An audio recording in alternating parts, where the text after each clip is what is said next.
फलच्छाया समन्वितः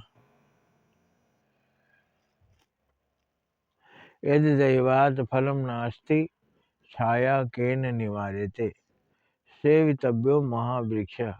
महान वृक्ष की सेवा करनी चाहिए। कोई भी लगाता है अपने बगीचे में तो ऐसा वृक्ष लगाता है जो हमारे लिए अधिक लाभदायी हो। महान का मतलब महान विचार का हो, उसे अधिक फायदे हों, आप समझ गए होंगे। तो सेवितव्यो महावृक्ष, महान वृक्ष की सेवा करनी चाहिए। फल छाया समन्विता, जो फल और छाया दोनों जिससे मिले, फल और छाया, फल छाया समन्विता, फल और छाया दोनों ही मिले जिससे।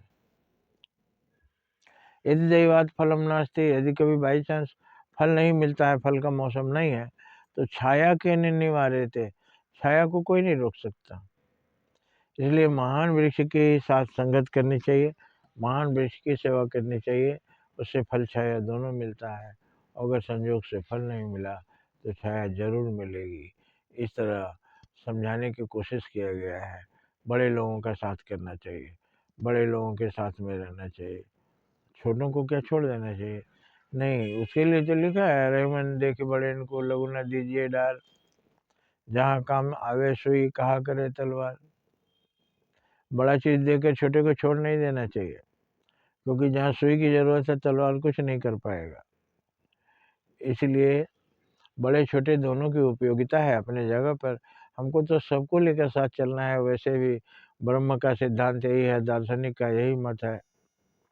कुरान, बाइबल और महाभारत और रामायण सबका एक ही मत है। सारा ब्रह्मांड अपना है और सबकी खिदमत के लिए हम यहाँ आए हैं। इसलिए जो सबकी खिदमत करता है उसको खुदाई खिदमतगार कहा जाता है। खुदाई खिदमतगार, जो खुदा के महफिल में खिदमतदार का काम करता है। ये संसार खुदा का महफिल है, भगवान की सभा है, भगवान का घर है, और हम उस घर के रहने वाले सबकी सेवा करने के लिए आए हैं, क्योंकि हम सेवक हैं, हम भक्त हैं। भगवान जब दुनिया में आए तो उन्होंने भी सेवा की।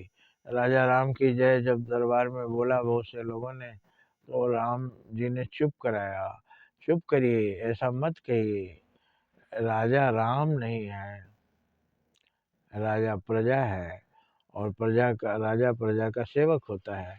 मैं प्रजा का सेवक हूँ। और हमारे प्रधानमंत्री भी अभी यही कहते हैं, मैं देश का प्रधान सेवक हूँ। तो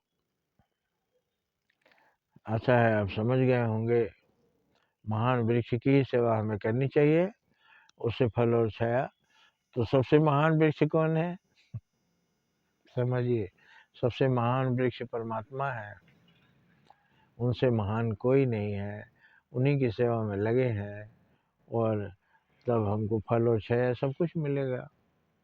अब वो रहते कहाँ हैं ये पता लगाए बगैर हम उनके पास कैसे पहुँचेंगे? हर आदमी का तो पता होता है ना कि वो कहाँ रहता है, तो उनका पता है, मुँह को कहाँ ढूंढे बंदे, मैं तो तेरे पास में, ना मैं देवल ना मैं मस्जिद ना काबे कैलाश में, मैं तो तेरे पास में।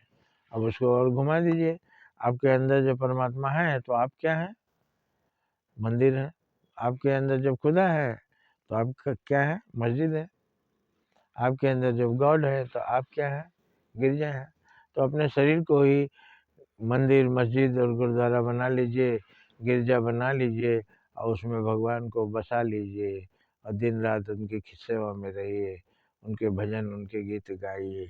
जय हिंद, जय भारत।